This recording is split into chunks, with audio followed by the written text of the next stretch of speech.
A satanic religious group wants to bring Satan to Detroit. I kid you not, but they say they won't sacrifice animals or people.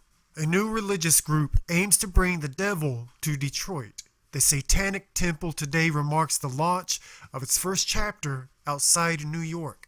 But leaders say they don't worship Satan. They don't practice cannibalism or sacrificing people or animals. They say it's peaceful, said Jex Blackmore, 32, local leader and part of the temple's executive ministry. He continues, the idea of sacrifice specifically is to appease some demon or some god, and that's a supernatural belief that we don't subscribe to. The group's tenets include free will, compassion toward all creatures, respect of others, freedom, including freedom to defend, and beliefs supported by scientific understanding. We should take care never to distort scientific facts to fit our beliefs, according to the Satanic Temple's website. Based on Western civilization's most notorious evil character, the sect is intrinsically controversial. The Satanic Temple was started about 2 years ago and has drawn national attention for First Amendment related demonstrations in communities as far-flung as Florida and Massachusetts. In Oklahoma, the group aims to erect a bronze statue of Baphomet, a bearded, goat-headed deity posed with 2 children in respect to Christians posting the 10 Commandments at the state's capital. Blackmore said that if the Christians removed their monument, the push to install Baphomet would end.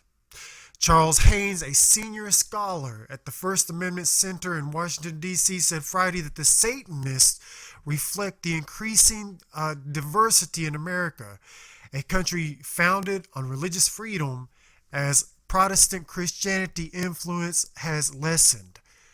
Groups that feel the government often privileges the majority faith are trying to find new ways to correct that and to address that, he said, adding that the 10 Commandments illustrate Christians' effort to preserve their culture. A lot of the culture wars fight can be traced back to the notion of losing our country. Blackmore, who was raised Lutheran in Metro Detroit, said the religion embraces individuality and equality. Wearing all black with an upside-down cross necklace, she described the movement as a coming together of atheists and outsiders. So there you go.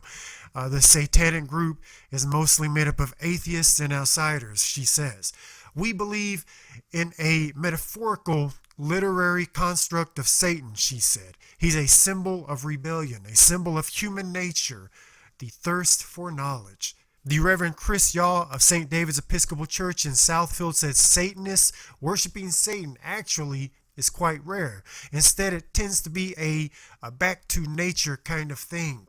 He said the Bible is really sketchy on who this person Satan is, and that the red pitchforks, horns, and goat heads were all added long after the Christian Bible was completed.